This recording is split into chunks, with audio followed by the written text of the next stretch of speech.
హైదరాబాద్లో పట్టపగలే దారుణం 500 కోసం ప్రాణం తీశాడు కన్సల్టెన్సీ మేనేజర్ హత్య చిల్లర గొడవ చివరికి ప్రాణం తీసిండు ఉద్యోగం రాలేదని కక్షగట్టి మేనేజర్పై దాడి ట్రైనర్ పరిస్థితి విషయం 500కి చంపేసిండు అంటాడు 500కి ఏంద్రా నాయనది ఏదది కేవలం 500 రూపాయల చిల్లర గొడవ ఒక నిండు ప్రాణాన్ని బలి తీసుకుంది నగరంలోని మధురానగర్ పోలీస్ స్టేషన్ పరిధిలో పట్టపగలే జరిగిన ఈ కత్తిపోట్ల ఘటన స్థానికంగా తీవ్ర కలకలం రేపింది ఒక చిన్న మొత్తానికి జరిగిన వివాదం చిలికి గాలివానలా మారి చివరికి హత్యకు దారి తీయడం నగరవాసులకు షాక్ గురి చేసింది ఏం జరిగింది పోలీసులు మరియు బాధితుల కథనం ప్రకారం పిల్లర్ నెంబర్ 1482 సమీపంలో వారాహి కన్సల్టెన్సీ నిర్వహిస్తున్న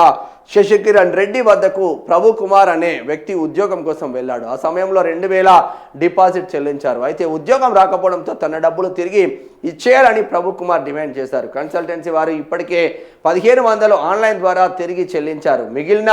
500 తర్వాత ఇస్తామని చెప్పడంతో ప్రభు కుమార్ ఆగ్రహానికి గురయ్యారు వెంటనే ఇవ్వాల్సిందేనంటూ గొడవకు దిగారు మాట పెరగడంతో నిందితుడు తన వెంట తెచ్చుకున్న కత్తితో మేనేజర్ శశికిరణ్ రెడ్డి ట్రైనర్ లయాపై విచక్షణ రహితంగా దాడి చేశారు చికిత్స పొందుతూ మృతి తీవ్ర రక్తస్రావంతో కుప్పకూలిన శశికిరణ్ రెడ్డిని వెంటనే ఆసుపత్రికి తరలించగా చికిత్స పొందుతూ ఆయన మృతి చెందారు తీవ్రంగా గాయపడిన ట్రైనర్ లయా ప్రస్తుతం ఓ ప్రైవేట్ ఆసుపత్రిలో ప్రాణాపాయ స్థితిలో చికిత్స పొందుతుంది పోలీసులు తెలిపిన వివరాలు ఇలా ఉన్నాయి ఒక చిన్న మొత్తం కోసం ఇంత దారుణానికి ఒడిగట్టడం సభ్య సమాజాన్ని విస్మయానికి గురి చేస్తుంది నిందితుడి కోసం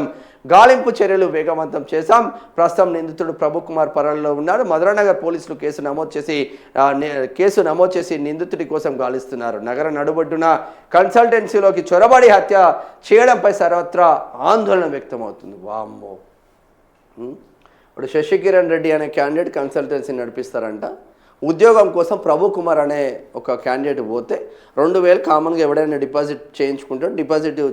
ఆయనకు ఉద్యోగం రాలేదు ఓ 1500 రిటర్న్ చేసిండ్రు సరే 500 ఉన్నాయో లేవో తర్వాత ఇస్తారని ఆయన అని చెప్పిండంట అట్టెట్టుంటుంది నువ్వు ఉద్యోగం ఇవ్వలే నువ్వు ఇప్పుడు ఇవ్వాల్సిందే అని వాడిని కత్తి బట్టి కస పొడిస్తాం పిండంట మానవత్వం ఎటు పోతుందో ఈ దుర్మార్గులు ఎట్లా చేస్తున్నారో అర్థం కావట్లేదు భయం లేకుండా పోతుందబ్బా ఫస్ట్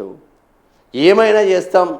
అన్న భయం లేకుండా పోతుంది చట్టాలు పర్ఫెక్ట్ అనిపిస్తలేవు నాకైతే